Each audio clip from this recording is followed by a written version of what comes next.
Did you call bank? I called game. What's up, Pack Nation? It is Pack Gaming here. And today I want to talk about the most improved players of every single team in NBA 2K18, at least according to NBA 2K18, right? So now that the regular season has been over and we're in the playoffs, from my understanding, 2K will not make another roster update. I know some people think that they're going to make one after the NBA Finals, and I think they're wrong. But everyone has the right to their opinions, so don't be mean. And today, we're going to examine which players did very good throughout the season and got the most improved ratings on every single team. So we'll go through each team, tell you which players increased, and there we go. One more thing is that, so if a player tied with another player on how many overalls they increased, I usually went with the player that has the higher overall rating, because there's some teams that had like 5 players that all only went up 3 overalls, and that's going to take too long. So we're starting as always with the Philadelphia 76ers, and we're talking about Ben Simmons, who is or isn't a rookie. That is the debate of today. Whatever you think, at the end of the day, he went up 6 overall and is the most improved player on the 76ers. Up next are the Milwaukee Bucks, and surprisingly no one had a super big increase, but Giannis Antetokounmpo, Mr. Alphabet, went up 3 overall from a 91 to a 94, making him the most improved player on the Bucks. Next is Chris Dunn, who ain't done. He went from a 72 to a 79, a +7 increase, making him one of the more improved players in the NBA. He's even tied for best player with Zach LaVine, Markkanen, and Portis. For the Cavs, it is Jeff Green, who started declining in his NBA career and then kind of brought it back up with Cleveland. Good for him. He went +5 from a 73 to a 78. Next on the Celtics, I'm actually going to do a tie, and that is Jason Tatum and Jaylen Brown. Both go +5, and the biggest reason is because we have a missing Gordon Hayward, so Jaylen Brown got a lot more minutes, or Jason Tatum. I don't know which one would start over him. And Jaylen Brown had a much better season. Jason Tatum surprised everyone with playing so good he doesn't even seem like he's a rookie. For the Clippers, it is Sweet Lou Williams with a +3 overall from an 81 to an 84.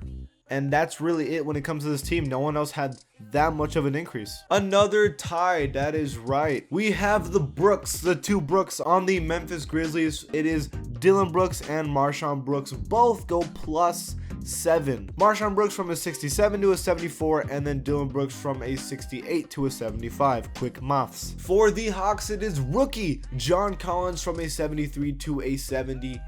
For the Heat, I'm pretty surprised at how well he started doing this season. Josh Richardson with a +4, so from a 74 to a 78, making him the 4th best player on this team. And if Dwayne Wade was never traded back to the Heat, it would have just been Josh Richardson, 3rd best player. That's not bad. For the Hornets, we're going to do another tie because Dwight Howard goes +4 up, so from an 81 to an 85, which is great, and ties for best player on the team with Kemba. But Jeremy Lamb also impressed everyone with a +4 increase from a 74 to a 79. So both did really good. For the Jazz, who else would it be other than Donovan Mitchell from a 75 to an 84? That may be the rookie of the year right there, and one of the most improved players on this list, but he is tied with someone else. Up next for the Kings, a lot of players had +3 upgrades like Willie Cauley-Stein, Bogdanovich, Kufos, but the biggest one was Buddy Hield from a 77 to an 80 overall. Buddy Hield's good. For the New York Knicks, it is Michael Beasley, going beastly for the Knicks. 75 to a 74 overall, a +4 for him. For the Lakers, a lot of players got a lot of increases, but Kyle Kuzma goes from a 72 to a 78, a +6 for him.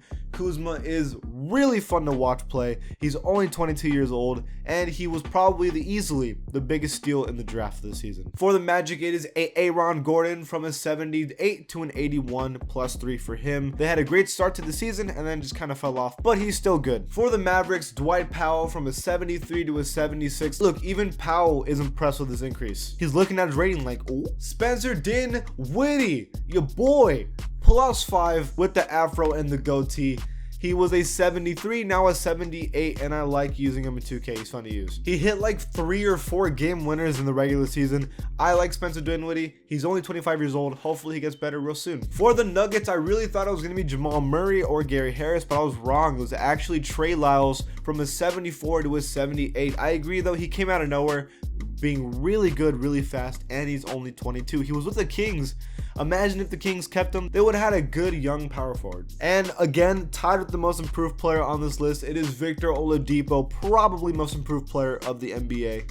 Almost beat LeBron in the first round. From a 79 to an 88 overall. What an increase for him. Next up is Drew Holiday, from an 80 to an 84, a +4 for him on the Pelicans. It might be even more if there was another roster update. He came out of nowhere in the NBA playoffs and started balling. For the Pistons, former 68 overall, now 76 overall, Reggie Bullock. I'm not gonna lie to you, I've never seen him play.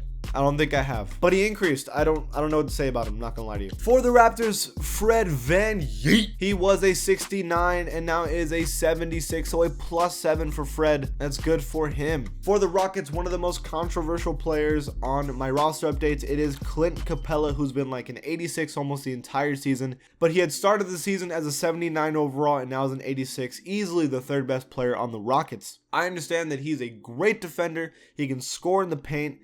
I think he's pretty right at an 86 overall, but some people think that he shouldn't be that high. Up next for the Spurs, it is LaMarcus Aldridge with a +4 increase from an 85 to an 89. LaMarcus basically led this Spurs team with no one really, because Pau Gasol was really not an 81 overall, and Rudy Gay only was an 80 in the playoffs because he struggled most of the regular season, in my opinion. You had a rough team and somehow he was still able to get a pretty decent record, helped them tug their way into the playoffs, not miss the playoffs. LaMarcus deserves that rating. Up next is Alex Len for the Suns. I feel like Alex Len will go up and down every single 2K. He goes from a 73 to a 77 overall, a +4 for him. So the only player on the Thunder that increased this season, like seriously, was Steven Adams from an 82 to an 85. No one else on this team increased. What does that mean? I don't know, that's not my job.